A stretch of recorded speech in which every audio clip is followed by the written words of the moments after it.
Perkenalkan, nama saya Indra Mukupa, NRP 22D32832 semester 2. Di sini saya akan memaparkan materi tentang sistem endokrin oleh dosen pengampu Henry Didiarto Eskepners MPD. Ya, sistem endokrin adalah suatu kelenjar yang mengirim hasil sekresinya langsung ke dalam darah yang beredar dalam jaringan dan mensekresikan zat yang disebut hormon. Nah, kelenjar endokrin merupakan kelenjar buntu atau tanpa saluran yang menyekresi hormon untuk mempengaruhi organ-organ lain. Nah, fungsi kelenjar endokrin yang pertama menghasilkan hormon yang dialirkan ke dalam darah guna diperlukan oleh jaringan tertentu. Yang kedua, mengontrol aktivitas kelenjar tubuh. Yang ketiga, merangsang aktivitas kelenjar tubuh. Yang keempat, merangsang pertumbuhan jaringan. Yang kelima, mengatur metabolisme. Nah, ada kelenjar dalam sistem endokrin. Yang pertama, hipotalamus. Yang kedua, pineal. Yang ketiga, hipofisis. Yang keempat, tiroid. Yang kelima, paratiroid. Yang keenam, timus. Yang ketujuh, adrenal. Yang kedelapan, pankreas. Yang kesembilan, ovarium. Dan yang kesepuluh ada testis. Nah, hipotalamus terletak di bawah otak besar. Yang kedua, pusat koordinasi sistem saraf otonom utama dan berperan dalam koordinasi sistem saraf, sistem endokrin tubuh, dan pola perilaku serta emosi atau respon takut dan berani atau perilaku seksual. Nah, fungsi hipotalamus memelihara hemostasis, regulasi internal environment, misalnya nadi, temperatur, water balance, sekresi kelenjar atau pituitari atau hipofisis.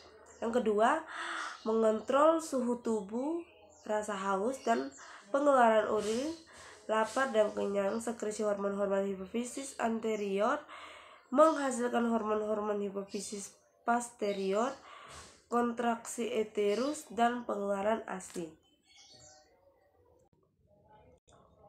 Nah, hipotalamus dianggap pula sebagai pengatur semua fungsi hormonal dalam tubuh.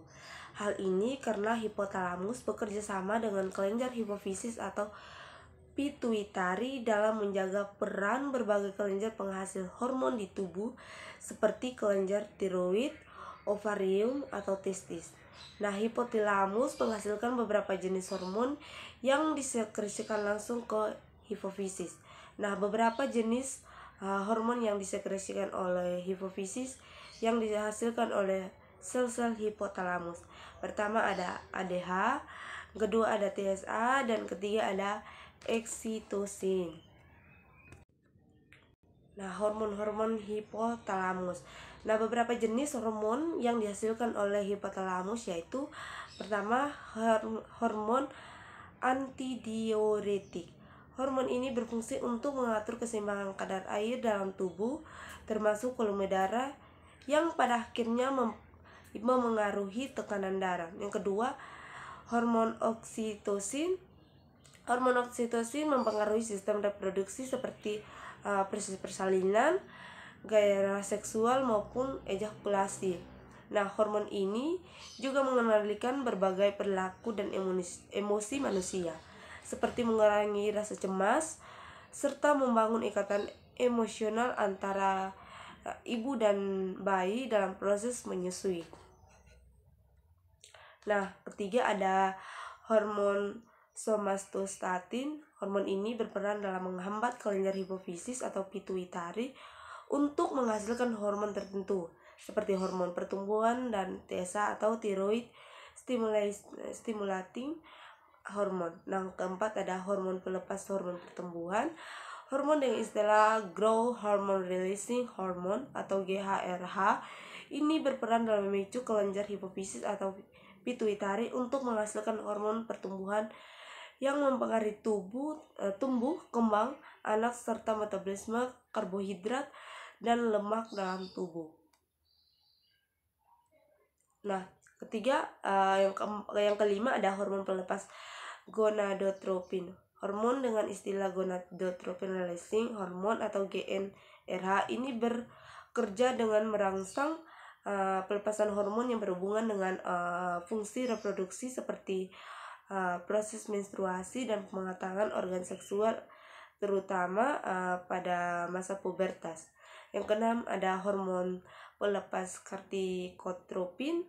Hormon ini dikenal dengan istilah kortikotropin releasing hormone atau CRH. Ini memiliki peran dalam mengontrol respon tubuh terhadap stres fisik dan emosional, serta bertanggung jawab dalam mengontrol suhu tubuh, rasa lapar, dan haus.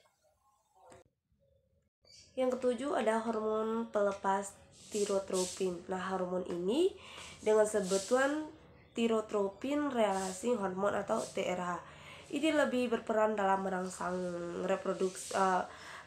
produksi hormon tiroid untuk mengendalikan metabolisme tubuh, sistem kardiovaskular, perkembangan otak, kendali otot, serta kesehatan pencernaan dan tulang. Nah, kedua ada kelenjar pineal. Terdapat di dalam vertikal otak yang bentuknya kecil seperti kerucut, warna kemerahan abu-abu. Kelenjar ini terdiri dari sel-sel penting.